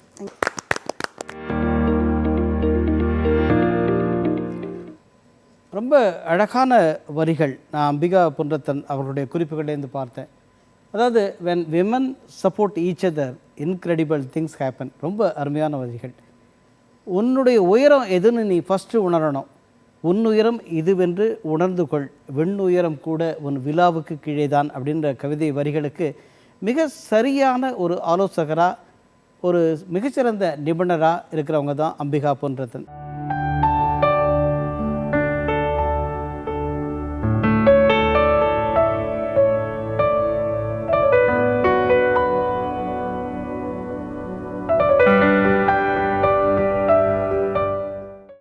வணக்கம் மேடம், வாழ்த்துக்கள். உங்களுடைய பணிகள் வந்து நிறைய நிறைய நிறைய அந்த பகுதியில் வந்து மிகப்பெரிய நம்பிக்கையை உருவாக்குறீங்க. ஒரு மென்டல் ஹெல்த் கவுன்சிலராக, மனநல ஆலோசகராக உங்களுடைய பணிகளை இந்த நேரத்தில் பாராட்டி மகிழ்கின்றோம். வாழ்க்கையினுடைய மிகப்பெரிய பயணத்தில் உங்களுடைய ஒவ்வொரு இடத்துலையும் அந்த மைல் ஸ்டோன்ஸ் யூ அச்சீவ் அப்படின்னு இருக்கு இல்லையா, அந்த மைல் ஸ்டோன் அத்தனையும் ஸ்மைல் ஸ்டோனாக மாற்றுறீங்க. உங்களை பற்றி சொல்லுங்கள். நான் என்னோடய கெரியர் ஃபஸ்ட்டு நான் ஸ்டார்ட் பண்ணது வந்து ஒரு லெக்சரர்ஷிப்பில் தான், டீச்சிங் லைனில் தான் நான் ஸ்டார்ட் பண்ணேன். ஏன்னா என்னோடய பேசிக் கோர்சஸ் எல்லாமே வந்து business administration and management studies தான். ஸோ ஒரு 5 years of lectureship in business management and management studies arts and science காலேஜ்லன்ட்டு பண்ணேன். அண்ட் ஆஃப்டர் அப்போயே வந்து ஆனால் கவுன்சிலிங்கில் வந்து இன்ட்ரெஸ்ட்டுன்றதுன்னு இருந்தது. ஸோ பேசிக் கோர்சஸ் அப்போ பண்ணியிருந்தேன். And then after marriage and conception அப்படின்னு பார்க்குறப்ப வந்து என்னோடய கெரியர் வந்து நான் சேஞ்ச் பண்ணணும் அப்படின்ற ஒரு சிச்சுவேஷன்லன்னு இருந்தேன். ஸோ அந்த டைமில் வந்து நான் again MSc counselling and psychotherapy முடிச்சுட்டு அண்ட் எம்ஃபில் அதே மாதிரியான்ட்டு கம்ப்ளீட் பண்ணியிருந்தேன். அதுக்கப்புறம் தான் வந்து என்னோடய கெரியர் சேஞ்ச் பண்ணி அந்த கவுன்சிலிங் ஃபீல்டுக்குள்ளேன்னு போனேன். அண்டு இப்போ வந்து 12 years ஆச்சு, இந்த ஃபீல்டு வந்து 12 years ஆச்சு. அண்ட் லெக்சரர்ஷிப்பும் வந்து நான் ரொம்ப என்ன சொல்கிறது, ஒரு ஆத்மார்த்தமான ஒரு விஷயமானு இருக்கும்.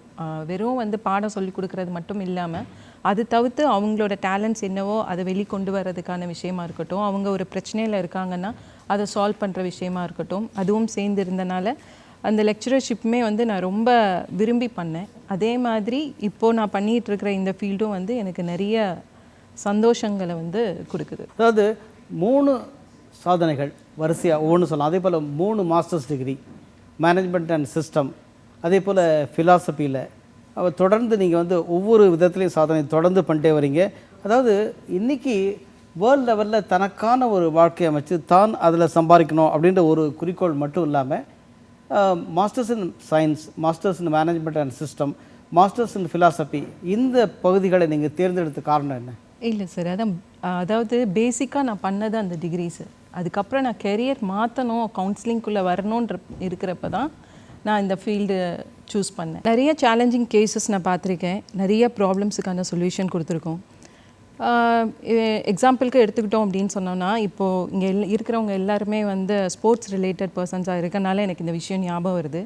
ஒரு ஸ்கூலில் வந்து ஒரு ஸ்டூடெண்ட்ஸோட அப்ரைசல், அவங்க எப்படி இருக்காங்க, அவங்களுக்கு வந்து கவுன்சிலிங்க்கான நீடு இருக்கா என்னன்னு சொல்லிட்டு ஒவ்வொரு ஸ்டூடெண்ட்டையும் வந்து அப்ரைஸ் பண்ணுறதுக்குன்னு சொல்லியிருந்தாங்க. ஸோ அந்த மாதிரி பார்க்குறப்போ அந்த கிளாஸ்குள்ளே நுழைஞ்சதுலேருந்து ஒரு 1/2 hour பார்த்தோன்னா ஒரு பையன் ஒரு இடத்துல உட்காரவே இல்லை, பயங்கரமான சேட்டை பண்ணிகிட்டே இருந்தான், இங்கிட்டும் அங்கிட்டும் ஓடிட்டு எந்த சொன்னாலும் வந்து நம்ம கேட்கவே இல்லாமல் அந்த மாதிரியான்னு சொல்லிட்டுன்னு இருந்தான்.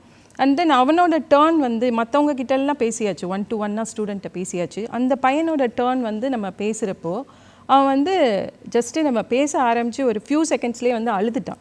எனக்கு வந்து ரொம்பவுமே இதாக இருந்துச்சு, என்னடா இவ்வளோ நேரம் நல்லா விளாண்டுட்டு இருந்த பையன் வந்து நம்ம பேசுகிறப்போ வந்துட்டு இப்படி அழுகிறாங்களே அப்படின்னு சொல்லிட்டு. அப்போ என்ன வந்து சொன்னாங்கன்னா, 7th ஸ்டாண்டர்ட் அந்த பையன் படித்தது வந்து 7th. என்ன சொன்னான்னா, அவனுக்கு வந்து பேஸ்கெட் பாலில் வந்து ரொம்ப இன்ட்ரெஸ்ட்டாக, நல்லா விளாடுவேன், நான் நல்ல பிளேயராக இருக்கேன், ஆனால் வந்து எங்கள் வீட்டில் வந்து விளையாடக்கூடாதுன்னு சொல்கிறாங்க, படிக்க மட்டும்தான் செய்யணும், விளையாட போகாத அப்படின்னு சொல்கிறாங்க. அதனால் வந்து என்னால் படிக்கவும் வந்து ஃபோக்கஸ் பண்ணி படிக்க முடியல, நீங்களாவது சொல்லுங்கள், நான் என்னை வந்து விளையாட விட்டாங்கன்னா நான் கண்டிப்பாக நல்லா படிப்பேன் அப்படின்னு சொல்லிட்டு சொல்கிறாங்க. ஸோ இந்த மாதிரி வந்து நிறையா இருக்காங்க. இப்போது காமியா பற்றி நம்ம சொல்லிகிட்டு இருக்கோம், பேரண்ட்ஸோட சப்போர்ட் வந்து அவங்களுக்கு இருக்குது. அவங்க வந்து எல்லா பேரண்ட்ஸும் வந்து எஜுகேட்டடாக எல்லாருமே வந்து அவேராக இருப்பாங்கன்னு சொல்ல முடியாது. அந்த ப்ராப்பர் கைடன்ஸ் வந்து கொடுக்க முடியாமல் எவ்வளவோ குழந்தைங்கள் இருக்காங்க. ஸோ அவங்களோட விருப்பம் என்னவா இருக்கோ அதே வகையில் வந்து அந்த குழந்தைங்களை கொண்டு போகிறப்ப அவங்க ரொம்ப நல்லா லைஃப்பில் வருவாங்க. எந்த விதமான ஸ்ட்ரெஸ்ஸும் இல்லாமல் அவங்க இருக்கிறதுக்கு ஹெல்ப்ஃபுல்லாக இருக்கும். மேம் சொன்ன மாதிரியாக ஒரு ஸ்போர்ட்ஸுன்றது வந்து நமக்கு என்ன கற்றுக் கொடுக்குது அப்படின்னு சொன்னோம்னா நல்ல ஒரு கான்ஃபிடென்ஸ் இருக்கும். இப்போ நீங்கள் லைஃப்பில் எடுத்துக்கிட்டிங்கன்னா எல்லாருக்கும் வந்து ப்ராப்ளம் இருக்கும். பட் என்ன வந்து சேஞ்ச் ஆகுதுன்னா அந்த ப்ராப்ளத்தை அவங்க எப்படி வந்து ஹேண்டில் பண்ணுறாங்க, எப்படி அதை டேக்கிள் பண்ணுறாங்க அப்படின்ற விதம் தான் ஒவ்வொருத்தருக்கும் வந்து சேஞ்ச் ஆகும். ஸ்போர்ட்ஸில் இருக்கிறப்போ வந்து அது ரொம்பவுமே ஈஸி. ஏன்னா ஒரு ஃபெயிலியர் இருக்குது அப்படின்னு சொன்னால் failure is the stepping stone to சக்ஸஸ்ன்னு சொல்லுவோம். ஸோ ஒரு இதில் நம்ம தோற்று போகிறோன்னா இன்னொரு அடுத்த கல்லாக நம்ம எடுத்து வச்சு நம்மளோட பாதை முன்னேறி போய்கிட்டே தான் இருக்கணும். அப்போ தான் வந்துட்டு நம்ம சக்ஸஸை மீட் பண்ணுறதுக்குன்ட்டு முடியும். ஸோ அதுக்கு வந்து ரொம்பவுமே ஹெல்ப்ஃபுல்லாக இருக்கிறது ஸ்போர்ட்ஸ் இருக்கும். அதே மாதிரி லைஃப்பில் வர ப்ராப்ளம்ஸை வந்து நம்ம சால்வ் பண்ணணும். அது ஒரு அடி விழுகுதுன்னா அது வந்து பெருசு கிடையாது, மூவ் ஆன் பண்ணி நம்ம போகணும், நெக்ஸ்ட் லெவல் போகணும் அப்படின்ற விஷயம் வந்து லைஃப் ஸ்கில்ஸில் எல்லாருமே கற்றுக்கிட்டாங்க அப்படின்னு சொன்னோம்னா நெக்ஸ்ட் லெவல் போகிறதுக்கு வந்து ஹெல்ப்ஃபுல்லாக. கண்டிப்பாக சூப்பரான பதிவு. அதாவது லைஃப் ஸ்கில் மேனேஜ்மெண்ட் என்ற ஒரு மிகப்பெரிய அணுகுமுறையை சொல்லியிருக்கீங்க. இப்போ இவங்க சொன்ன மாதிரி இப்போ ஜெயஸ்ரீ மேடம் கூட குறிப்பிட்டாங்க என்னென்னா உங்களுக்கு வந்து ஸ்போர்ட்ஸில் நீங்கள் நிறைய வாய்ப்புகள் இருக்குது, முன்னேறலாம். அப்போது அந்த ட்ரைனிங், அந்த பயிற்சி சரி, உடற்பயிற்சி செய்கிறோம், அதே போல் உணவு நிலைகளில் நம்ம ஏற்படக்கூடிய அந்த இது சரியான உணவை எடுத்துக்கணும், ஹெல்த்தி ஃபுட் வேணும் அப்படின்ற மாதிரியான அறிவுரைகள் நிறைய இருக்குது. ஆனால் நல்ல உணவு கிடைக்குது, நல்லா உடற்பயிற்சி செய்கிறேன், ஆனால் மனதளவில் நான் சோர்ந்து போகிறேன்ற ஸ்போர்ட்ஸ் பர்சன் நிறைய பேர் இருக்காங்க, கண்டிப்பாக முன்னேற முடியாமல். அவங்களுக்கு உங்களுடைய என்ன அறிவுரை சொல்கிறீங்க? கண்டிப்பாக, அதாவது ஃபிசிக்கல் ட்ரைனிங்கிறது அவங்களுக்கு ரொம்பவுமே எசென்ஷியல். அத்லெட்ஸை பொறுத்த வரைக்கும் ஃபிசிக்கல் ட்ரைனிங்கிறது ரொம்ப எசென்ஷியல். அதை வந்து அவங்க ப்ராப்பர் ட்ரைனிங்காக அவங்க பண்ணாங்க அப்படின்னு சொன்னாலே ஸ்ட்ரெஸ் இருக்காது. மென்டல் ஹெல்த் வந்து எப்பயுமே நல்லா தான் இருக்கும்.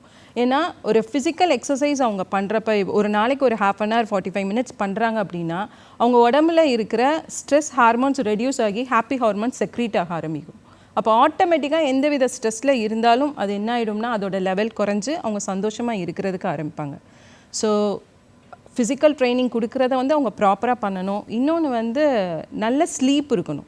அத்லெட்ஸ் பொறுத்த எப்பயுமே ட்ரைனிங் அப்படின்றதுன்னு இல்லாமல் ரெஸ்ட்டு, அவங்களுக்கு உடம்புக்கு தேவையான ரெஸ்ட் இருக்கணும், அண்டு நியூட்ரிஷியஸ் ஃபுட்டு இருக்கணும். அண்ட் ஃபிசிக்கல் ட்ரைனிங் கொடுக்குறத வந்து ப்ராப்பராக எடுத்துக்கிட்டாங்கன்னா கண்டிப்பாக வந்து மென்டல் ஹெல்த் எப்பயுமே ஸ்ட்ராங்காக இருக்கும். இப்போ இந்த இளைஞர்களுக்கு இவங்களுக்கு நம்ம சொல்லக்கூடிய ஒரு பதில் என்னன்னா, தாட் அண்ட் ஆக்ஷன் ரெண்டையும் ஒருங்கிணைத்து நான் இருக்கேன், நான் வெற்றி பெற்றேன் அப்படின்னு சொல்லுகின்ற நீங்கள் இதே கருத்தை எல்லோருக்குடைய மனசில் விதைக்கின்ற இவங்க அம்பிகாவை பார்த்து என்ன நினைக்கிறீங்க? ஒரு ஐஸ்பர்க் எடுத்துக்கிட்டிங்கன்னா அதில் வந்து மேலே தெரிகிற பார்ட் வந்து ரொம்ப சின்னதாக இருக்கும், அதுக்கு கீழே இருக்க பார்ட் வந்து ரொம்ப பெருசு, அது யாராலுமே பார்வையில் கண்டுபிடிக்க முடியாது. அதே மாதிரி தான் ஒருத்தவங்களோட மென்டல் ஹெல்த்துங்கிறது. நீங்கள் இப்போ ஒரு ஸ்போர்ட்ஸ் பர்சனாக இருக்கீங்க, ஒரு மவுண்டனியராக இருக்கீங்க, ஒரு பைலட்டாக இருக்கீங்க அப்படின்னா அவங்க என்ன பொசிஷனில் இருக்காங்கங்கிறது அந்த மேலே தெரியுது, நம்மளுக்கு கண் கூட தெரியுது. பட் அதுக்காக அவங்க அண்டர்க்ரோ பண்ணுற ஹார்ட் ஒர்க், அதுக்கான அவங்க சாக்ரிஃபைஸ் பண்ணுற விஷயங்கள், அவங்களோட மென்டல் ஹெல்த் எல்லாமே யார் கண்ணுக்குமே தெரியவே தெரியாது. ஸோ அந்த மாதிரி விஷயத்தை அது எல்லாமே ஒருங்கிணைஞ்சு வந்தால் தான் அவங்களால வெற்றியாளராக ஆக முடியும். அந்த மேலே இருக்க பார்ட்டுக்கு வெற்றி கொடுக்கறது வந்து இந்த கீழே இருக்க முக்கியமான பார்ட்டு தான். ஸோ நீங்கள் வந்து அந்த மாதிரி ஒரு ஸ்போர்ட்ஸ் பர்சனோ ஒரு எனி இண்டிவிஜுவல் அவங்களோட மென்டல் ஹெல்த்துக்காக நீங்கள் வந்து இவ்வளோ சப்போர்ட்டிவாக இருந்து நீங்கள் ஒரு நல்ல விஷயங்கள் பண்ணிகிட்ருக்கீங்க. நீங்கள் மென்மேலும் இந்த இந்த இந்த விஷயத்தை நீங்கள் பண்ணணும், இந்த சேவையை தொடர்ந்து நிறைய பேரை வந்து பயன்பெற வைக்கணும் அப்படிங்கிறது வாழ்த்து தெரிவிச்சுக்கிறேன். வாழ்த்துக்கள்.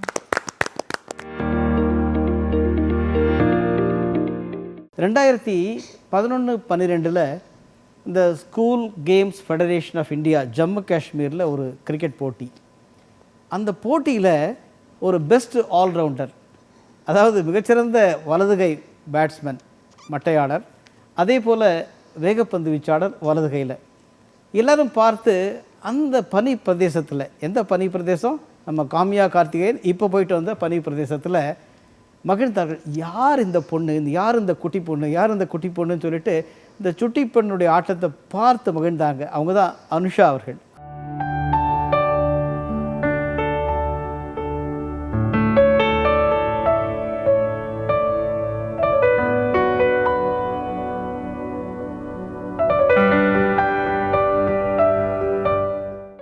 அனுஷா வாழ்த்துக்கிறோம். இது வந்து தமிழக கிரிக்கெட் அதில் வந்து முன்னணி தலைவராக இருக்காங்க, தமிழக கிரிக்கெட் அணியுடைய தலைவர். அனுஷா, உங்களுடைய லைஃப் வாழ்க்கை பதிவு வெற்றியாளர் என்ற முறையில். என் பேர் அனுஷா. நான் வந்து 2012 தான் வந்து கிரிக்கெட் வந்து ப்ரொஃபஷ்னலாகவே எடுத்தேன். அது வரைக்கும் வந்து டென்னிஸ் பால் கிரிக்கெட் அப்படியே பாய்ஸோட ஜாலியாக தான் விளையாடிட்டு இருந்தேன். அப்படின்னா கிரிக்கெட்னா என்னன்னே தெரியாது. விமென்ஸ் கிரிக்கெட் இருந்தது கூட எனக்கு தெரியாது ஆக்சுவலி. அப்போது ஸ்கூல் 12th படிச்சுட்டு இருக்கும்போது பப்ளிக் எக்ஸாம், பட் ஸ்டில் படிச்சுட்டு இருக்கும்போது என்னோடய பிடி மிஸ் வந்து இந்த மாதிரி ஒரு செலெக்ஷன்ஸ் வருது, நீ போய் ட்ரை பண்ணுன்னு சொன்னாங்க. நான் ட்ரை பண்ணேன், செலக்ட் ஆனேன், ஜம்மு காஷ்மீர் போனேன். ஸோ அங்கேருந்து ஒரு ஃப்ரெண்டு பார்த்துட்டு ஸ்டேட் செலெக்ஷன் வருது, நீ அதை ட்ரை பண்ணு அப்படின்னு சொன்னாங்க. ஸோ அங்கேயும் போய் ட்ரை பண்ணேன். எனக்கு நேச்சுரலாகவே கிரிக்கெட் வருதுன்றனால ஃபஸ்ட்டு செலக்ட் பண்ணிட்டாங்க. அப்போவும் எனக்கு வந்து டெக்னிக்கல் வைஸாக எதுவுமே தெரியாது. லைக் கிரிக்கெட்னா பேட்டிங் இப்படி தான் ஆடணும், போலிங் இப்படி தான் போடணும் அப்படின்னு நிறைய விஷயம் இருக்குது டெக்னிக்கலாக. ஸோ அதெல்லாம் எனக்கு எதுவுமே தெரியாது. நான் அது உள்ளே போயிட்டு எனக்கு அங்கே என்னோடய கோச்சஸ், என்னோடய சீனியர்ஸ்லாம் ஒரு விஷயமா சொல்லி கொடுத்து தான் அப்படியே கொஞ்சம் கொஞ்சமாக தான் எனக்கு நான் விளையாடவே ஆரம்பித்தேன். அண்ட் வந்து இனிஷியலாக போகும்போது பாய்ஸ்க்கும் கேர்ள்ஸ்க்கும் நிறைய லைக் அந்த ஒரு ஈகோ கிளாஷ் இருக்கும் கிரிக்கெட்டில். ஏன்னா கிரிக்கெட்னாலே பாய்ஸ் அப்படின்ற அது ஒரு மைண்ட் செட் வந்து எல்லாருக்குமே இருக்குது. ஸோ நான்லாம் போலிங் போடும்போது சப்போஸ் விக்கெட்லாம் எடுத்துட்டேன்னா வந்து பசங்களுக்கு பயங்கரமாக ஈகோ கிளாஷ் ஆகி நான் போடும்போதெல்லாம் நிறைய டாமினேட் பண்ண பார்ப்பாங்க. ஸோ அது வந்து இனிஷியலாக நிறைய இருந்துச்சு. பட் இப்போ வந்து விமென்ஸ் கிரிக்கெட் இம்ப்ரூவ் ஆனதுக்கப்புறம் பசங்க லைக் பாய்ஸ் அக்செப்ட் பண்ண ஆரம்பிச்சிட்டாங்க. கேர்ள்ஸ் வந்து ஓகே அவங்களும் நல்லா ஆடுறாங்க, அவங்களும் நம்ம அக்செப்ட் பண்ணணும்னு. ஸோ இப்போ அந்த ஒரு இதெல்லாம் எதுவுமே இல்லை. இப்போ கொஞ்சம் பரவாயில்லையா இருக்குது. சூப்பர். ஆனால் உங்கள் அனுபவத்தெலாம் கேட்குறேன். ஏன்னா நீங்கள் Under 19 ஆடிருக்கீங்க, அதுக்கப்புறம் வந்து Under 23, அப்புறம் சீனியர்ஸ். இதில் இப்போ ஜனங்கள்லாம் ஒரு பெரிய கேள்வி கேட்குறாங்க, என்ன டமால் டிமீன் இந்த ஐபிஎல்லாம் வந்து 250, 300 எல்லாம் அடித்தவங்க இன்றைக்கி ஒரு நியூயார்க் பிச்சில் வந்து 90, 92, 94, அப்புறம் அப்படியே 114, 120 அவ்வளோதான ஸ்கோரு அப்படின்ற அளவுக்கான இதுக்கு அடாப்டபிலிட்டி குறைஞ்சி போயிடுச்சா, இல்லை என்ன காரணம் அது? ஆக்சுவலி இப்போ நியூயார்க்கில் இப்போ போயிட்டுருக்குது வந்து நிறைய லைக் பிச்சு, நாங்கள் விளையாடுற பிச்சு வந்து நிறைய டிஃபர் ஆகும். ஒரு வெனியூக்கும் ஒரு பிச்சு இருக்கும். ஸோ அந்த மாதிரி விளையாடும் போது இப்போது நியூயார்க்கில் பார்க்குற பிச்சு ரொம்ப ஸ்லோ. ஸோ வந்து நிறைய பவுலர்ஸ்க்கு ஹெல்ப் பண்ணுது. அது வந்து இப்போ நம்ம இந்தியாவில் பார்த்திங்கன்னா ஃபுல்லாகவே பேட்ஸ்மேனுக்கான விக்கெட். ஸோ நிறைய ஸ்கோர்லாம் வந்து 250, 216 வருது. பட் இப்போ நியூயார்க் அது புது வென்யூ வேறு, புதுசாக கட்டியிருக்க ஸ்டேடியம். ஸோ வந்து விக்கெட் வந்து அந்த மாதிரி இருக்குது. நம்ம அதுக்கு அடாப்ட் பண்ணி விளையாடி தான் ஆகணும். ஸோ அதுக்கு தான் வந்து இப்போ ஒரு வென்யூ சூஸ் பண்ணுறாங்கன்னா முன்னாடியே போயிடுவாங்க ப்ராக்டிஸ் பண்ணுறதுக்கு அந்த வென்யூக்கு, அதை அடாப்ட் பண்ணுறதுக்கு. பட் ஸ்டில் அந்த விக்கெட் இப்படி இருக்குன்னா அதை நம்ம அடாப்ட் பண்ணி ஆடி தான் ஆகணும். வேறு வழி, நம்ம பிச்சை வந்து எதுவுமே சொல்ல முடியாது. கண்டிப்பாக. இப்போ பல நிலைகளில், ஆனால் நீங்கள் தொடர்ந்து ஒரு வெற்றியாளராக வரப்போ உங்கள் பதிவை பார்க்கின்ற போது இப்போ இன்டர் ஜோனல் 2018 ஒரு ஆடின அன்னைக்கு ஷைன் பண்ண அதே star 2023 south zone one day international ஆடும்போதும் இப்போ இவங்களுடைய இந்த வீச்சு அதே மாதிரி தான் இருக்குதுன்னு சொல்லிட்டு உங்களை நிறைய பேர் பாராட்டியிருக்காங்க. அப்போ இந்த கண்டினியூஸாக உங்கள் ஏன்னா நான் சொல்கிற காரணம் மிகப்பெரிய கிரிக்கெட் வீரர்கள், அதாவது நம்ம மென் கிரிக்கெட் டீமில் கூட பாருங்களேன், இந்த வருஷம் ஃபார்ம் இருக்குங்க, அடுத்த வருஷம் ஃபார்ம் இல்லை, 2 வருஷம் கழித்து திரும்பி ஃபார்ம் வருமா அவருக்கு அப்படின்ற மாதிரியான இந்த கிராஃப் வந்து இப்படி போகுது. ஆனால் அந்த கிராஃபை வந்து ஈவனாக நீங்கள் மெயின்டைன் பண்ணுறீங்க இல்லையா, இதனுடைய சீக்ரெட் என்னங்க? ஸோ வந்து நம்மக்கிட்ட ஸ்கில் இருக்குன்னா அது நமக்குள்ளேயே தான் இருக்கும். அந்த டைமில் தான் மேம் சொன்ன மாதிரி மென்டல் ஹெல்த் வரும் ஆக்சுவலி. ஸோ வந்து இப்போ நம்ம ஃபார்மில் இல்லை அப்படின்னா பரவாயில்ல, அப்போ நம்ம என்ன பண்ணணும்னா அப்போ தான் இன்னும் நிறைய புஷ் பண்ணணும். ஸோ கன்சிஸ்டண்ட்டாக விளையாடுறது தான் பெரிய விஷயமே. அதுதான் சேலஞ்சு ஆக்சுவலி கிரிக்கெட்டில். ஏன்னா வந்து பேட்ஸ்மேனாக ஒரு பால் தான் அவுட் ஆகிறதுக்கு, போலிங்னா நமக்கு அந்த ஒரு 6 பால் தான் விக்கெட் எடுக்கிறது. ஸோ வந்து ஒரு விஷயமும் வந்து நம்ம வந்து ஃபோக்கஸ்டாக பண்ணணும். மென்டல் ஹெல்த் ரொம்ப முக்கியம் கிரிக்கெட்டில். அண்ட் ஃபிட்னஸும் ரொம்ப முக்கியம். ஏன்னா அந்த ஹோல் டே நம்ம கிரவுண்டில் நிற்கணும். டெஸ்ட் மேட்ச்லாம் ஆடினா 5 days அந்த கிரவுண்டில் நிற்கணும். அதுவே ஒரு ஃப்ரஸ்ட்ரேஷனாக இருக்கும் அந்த சன்னுக்கு அண்டரில் நிற்கிறது. ஸோ வந்து என்ன பண்ணாலும் கான்ஃபிடெண்ட்டாக பண்ணணும். லைக் ஃபிசிக்கல் ஹெல்த் ரொம்ப முக்கியம். இப்போது ஒரு மலையேற்றத்தில் எவரெஸ்ட் அதை அடைந்து சாதனை புரிந்த காமியா கார்த்திகேயன் ஃபஸ்ட்டு ஒரு மிகச்சிறந்த பைலட்டாக ஒரு ட்ரெயின் வந்தே பாரத்தில் இயங்குகின்ற ஐஸ்வர்யா மேனன், ஒரு பெஸ்ட் அத்லெட், பெஸ்ட் ட்ரெயினர், இன்றைக்கி அந்த வழியில் பல பிள்ளைகளை முன்னுக்கு கொண்டு வர ஜெயஸ்ரீ அவர்கள் மிக மூத்த அத்லெட், அவர்கள் மிகச்சிறந்த விளையாட்டு வீராங்கனை. அவங்க நம்ம அனுஷா அவர்களை பார்த்திங்கன்னா, சார் ஜஸ்ட் லைக் தட் எல்லாம் அப்படியே நம்ம டக்குனு அடாப்ட் பண்ணிட்டு போயிட்டே இருக்கணும் சார், அதுதான் லைஃபு அப்படின்ற அளவுக்கு ரொம்ப ஒரு நம்பிக்கையாக பேசுனாங்க அனுஷா. அவங்க மிகப்பெரிய வெற்றியாளர். அவங்களுடைய சேலஞ்சர் ஏ டோர்னமெண்ட்டு இன்றைக்கும் அப்படியே மனசுலேயே நிற்குது. அந்த அளவுக்கு அவங்களுடைய திறமையை அவங்க நிரூபித்திருக்காங்க. மேடம் அம்பிகா அவர்கள் வந்து எல்லாருக்குமான ஒரு பதிவில் ஒரு தன்னம்பிக்கையை ஊட்டும் விதமாக சொல்லியிருக்காங்க. இவரெல்லாம் பார்க்கின்ற போது நீங்கள், அதாவது காயத்ரி, உங்களை வந்து பாராட்டிய பல நிகழ்ச்சிகள் தமிழகத்திலும் இந்தியா நடந்தது. அதாவது தமிழ்நாடு முதல்வருடைய 2009 the best sports person award, அதற்கு பிறகு எக்ஸலண்ட் ஸ்போர்ட்ஸ் பர்சன் அவார்டு 2013, அதே ஆண்டு நம்பிக்கை நட்சத்திரம்ன்ற அவார்டு, அப்புறம் 9 முறை தேசிய 6 முறை மாநில அளவில் ஒரு மிகப்பெரிய அங்கீகாரம் கிடைத்ததோடு மட்டும் இல்லாமல் 2011 விமன் அச்சீவர் அவார்ட், பல விருதுகள் தொடர்ந்து வாங்கக்கூடிய ஒரு டாப் 10 மனிதர் என்ற முறையில் அகைன் அதே 2009 முதலே அந்த அவார்ட்ஸு. இப்போ கல்லூரியிலும் சரி, ஒய்எம்சிஏலையும் சரி, அல்லது தனியார் அமைப்புகள் ரோட்டரி லைன்ஸ் அதனுடைய விருதுகள் நினச்சி எல்லாம் கொண்டு போகின்ற போது இந்த மாநிலம் மட்டும் இல்லாமல் கேரளா ஸ்போர்ட்ஸ்லேயும் விருது வாங்க முடியும் அப்படின்னு விருது பட்டியலில் உங்களது மிகப்பெரிய அளவில் இருக்கிறதுக்கு காரணம், ஒன்று இவங்க சொன்ன மாதிரி அந்த பயிற்சி, இன்னொன்று மனதளவில் திடமாக இருந்தது. ஆனால் பெண்கள் நிறைய பேருக்கு எங்கள் வாழ்க்கையில் வந்து இது கிடைக்கல அது கிடைக்கல, எனக்கு அமைஞ்சது இதுதான் அப்படின்ற வார்த்தைகளும் அதிகமாகத்தான் இருக்கிறது. அதை நம்ம காதுகளில் கேட்குறோம். இல்லைங்க, எனக்கு எதுவும் அமையலை, லைஃப் இப்படி தான் அமைஞ்சிருக்கு, இதை வச்சு தான் நான் போனோம், என் கையில் இதாக இருக்குது, என்னுடைய சூழல் சரியில்லை, நான் எங்கே வளர்வது, இப்படின்ற அந்த சுகமான பதிவுகள் நிறைய இருக்குது, இல்லைன்னு சொல்ல முடியாது. அப்படிப்பட்ட பெண்களுக்கு ஒரு வெற்றியாளராக உங்கள் வார்த்தை என்ன? நான் ஆக்சுவலி இவங்க எல்லாருமே சாதனையாளர்கள். இவங்க எல்லாரும் ஒரு இடத்துல வந்தது ரொம்ப சிறப்பான தருணம். இந்த நேரத்தில் நான் மற்ற பெண்களுக்கும் மகளிருக்கும் நான் என்ன சொல்ல விருப்பப்படுறேன்னா, ஒரு விஷயம் நம்மளுக்கு வேணும்னு நம்ம முடிவெடுத்தோன்னா, அதில் நம்ம திடமாக இருந்தோன்னா கண்டிப்பாக அந்த விஷயம் நம்மளுக்காக நடக்கும். மேடம் சொன்ன மாதிரி அந்த யூனிவர்ஸே நம்மளுக்காக அதை கொடுக்கும். சில நேரத்தில் என்ன ஆகுதுன்னா, நம்ம சில விஷயங்களை ப்ரூவ் பண்ணி காட்டினா தான் அதுக்கான மற்றவங்க கிட்ட இருந்து ஒரு நம்பிக்கை வந்து நம்மக்கிட்ட கிடைக்கிது. ஸோ எனக்கு வந்து இந்த ஃபீல்டில் வந்து எனக்கு இன்ட்ரெஸ்ட் இருக்குது, என்னால் பண்ண முடியும்னு ஒரு பெண் வந்து சொன்னாலும், இப்போ சில பேரண்ட்ஸ் அக்செப்ட் பண்ணிக்கிறாங்க, சில பேரண்ட்ஸ் அக்செப்ட் பண்ணிக்கல.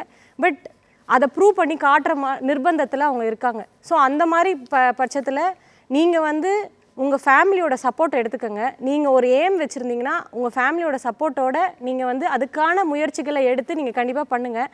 அது பண்ணிங்கன்னா கண்டிப்பாக உங்களுக்கு சக்ஸஸ் இருக்கும். எல்லாமே வந்து ஈஸியாக கிடைக்காது, எதுவுமே வந்து ஈஸியாக கிடைக்காது, கஷ்டப்பட்டால் தான் கிடைக்கும். குடும்ப சூழ்நிலையோ உங்கள் அப்பா அம்மாவோட படிப்போ இல்லை மற்ற எந்த விஷயமோ வந்து நீங்கள் என்னவாக போகிறீங்கிறத நிர்ணயிக்காது.